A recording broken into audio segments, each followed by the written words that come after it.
Mitch, what would you say is the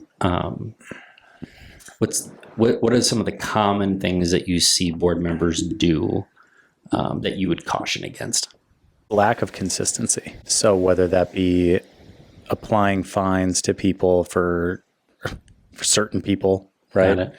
Maybe they're nitpicking throughout the community. You want to be very careful, especially today, on targeting or getting anywhere close to like the discrimination line. So, you know, if you're going to find somebody for do it consistently throughout the community.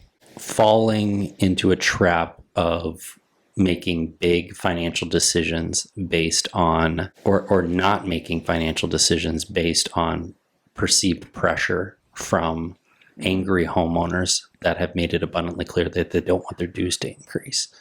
So I'd say it's really important that board members they're not timid and fail to act when they need to. The better thing for an HOA is to consistently increase dues, set that as a precedent each and every year. When you take a break from increasing dues, that's a good one. Homeowners begin to feel like they get a little bit quote unquote spoiled. But if homeowners expect an increase each and every year, which is the right thing to do for the vast majority of communities, because costs are increasing, you're always working towards populating a reserve fund that's probably inherently low, dating back to prior boards that didn't increase dues or the developer not setting them up for success. HOAs need or just not being able to catch up to inflation and building materials and all that kind of stuff too. Right. I mean, you may have had a 5 or 10% increase over the years. That's not enough now. You know, you might get a bad look at the mailbox being a board member who decided to increase dues, but at the end of the day, that bad look, that homeowner doesn't represent the vast majority of the community, and nothing speaks louder than a reserve study indicating really how behind you are financially and your need to correct things. So board members need to be bold and treat it like a business and not a social club. As a board member, not be afraid to get your updates. You talk about a reserve study, you know, I bet there's tons of communities out there that are like, yes, we have a reserve study. When was it last updated? 2016, 2019, 2020. And I don't want to be the bearer of bad news, but it's probably wildly inaccurate today in 2024 if it's not done within probably the last 3 years. And I think that's what they say, is to have it updated every 3 years. So although you may have had a reserve study within the last 8 or 10, do it again. You got to do it again. Yeah. I always, when I'm talking with any board that either doesn't know what a reserve study is or is contemplating what a reserve study is, I always try to harp on the fact that it's a tool. You know, you can't live and die by it, but it gives you a world of it gives you a framework if you don't have one. It actually, for the first time, takes the pressure off the board and allows you to educate your homeowners on, are we truly on track, or have we really we've almost deceived ourselves. We're very much misled. Yeah. We have an artificial confidence that we're on track. We're avoiding a special assessment. It is that come to Jesus moment, if you will, for a board to find out exactly where they stand. Totally confidence for the board to be able to stand in front of their homeowners and say, this is the useful life expectancy of our roads or our siding or our roofs. Yeah. And this is what it's going to cost in 5, 10, 15 years to replace it. That is why dues are going to go from X to Y. Right. And so now they have backup. Right. Because you have other professionals out there that are analyzing your community and saying, if you don't do this, if you don't increase your dues or have a special assessment or something, you are going to need to have that special assessment in 5 years if you don't take the steps today and then next year and then the next year to build all that up. So for board members, when they go to an annual meeting and, you know, Gary is like, sorry, Gary, but he's out there saying this is preposterous, right? I'm not paying $300 a month when I was paying $200 a month 10 years ago. Well, Gary, here's the data, right? We're not just, you know, closing our eyes and throwing a dart at the dartboard. Right. You know what I mean? Like this is actually real. Right. And you're going to feel it way more than the extra, you know, $100 a month in a year or two when we ask you for $5,000 because we're underfunded. Yeah, I don't know what it is about living in an HOA, but there's always a demographic of people who who live in denial. I'll be completely honest with you. They live in complete denial about how this whole thing works. They second guess the board's decisions. Boards aren't perfect. Boards are human beings doing their best to volunteer their time while they have other responsibilities that are more important, and they're trying to keep the community going.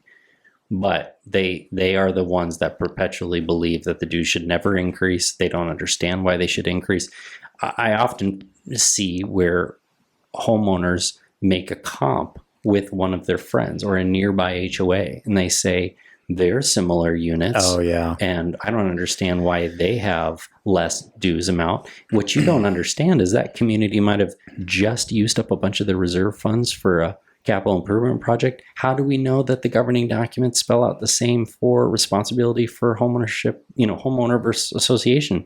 Like making it's saltwater and freshwater. Yeah. Right. Even though you're right across the street, right. They have a pool, they have a playground, they have amenities, or maybe they don't. Right. Maybe they have different funding. Maybe the structure of their finances are completely different than the other, 50 unit townhome over here and 50 unit townhome over here across the street from each other. Your dues could be wildly different. Yeah. Because maybe this one's responsible for decks and this one's not. Right. So yeah, it's not fair to compare your association. There's way more to it. Yeah. I don't think that people don't realize. Mm-hmm. It's literally like wondering, how come the walleye or the trout doesn't survive in the Gulf of Mexico?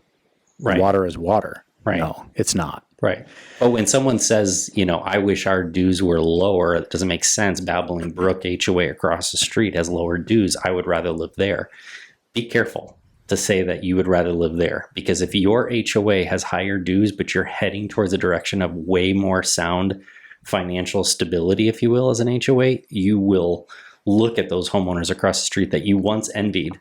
Almost with pity. With pity. When they get a letter in the mail that says there's a $5,000 special assessment that's due in 3 months. And by the way, you can't sell your home and get out of it. Spoiler alert. You have to pay that. Right. So I think people need to be really careful about that comparing. I think it's really ignorant. I hate to say that word, but there's a lot of people living in HOAs right now that are extremely ignorant. They just don't know how it works, and their frustration is that before, right? It's a lack of knowledge. Part of the reason we're doing this, whole thing, right, is shedding light on the reality of what it means to live in an HOA, right, or a condo community. Right. It's just when you buy into it, especially first-time home buyers, or the complete opposite. So I've seen this too. So whether you're a first-time home buyer, yay, we bought our townhome or we bought our condo, we're so excited, and then, what do you mean I have to pay X? What do you mean my dues went up? This doesn't make any sense. The complete opposite is people that have never lived in an HOA, and because they can no longer mow their lawn, maybe they've gotten older or whatever, and they move into an HOA and they have completely no idea. So it's not just young families. It's not just older families. Right. It's everyone is involved in this.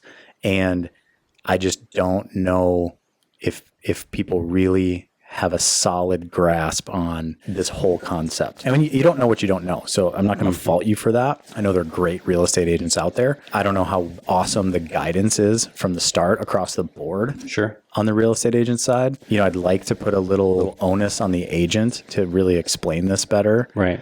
I don't know what their training and their classes are like though, so it may not be fair for me to say that. But you have 370,000 HOA communities. I think that encompasses, it's millions and millions and millions of homes. Mm-hmm. It could be half or more than half of the population in the United States that actually does live in an HOA. I'll throw something up on the screen. Yeah. I'll look that up and throw it on the screen. And the percentage of new builds, I'd be curious. This percentage of new builds in America, new home communities, neighborhoods that are being built that are HOA versus non-HOA, I would assume the vast majority of them. I wouldn't be surprised if it was 75% plus were an HOA.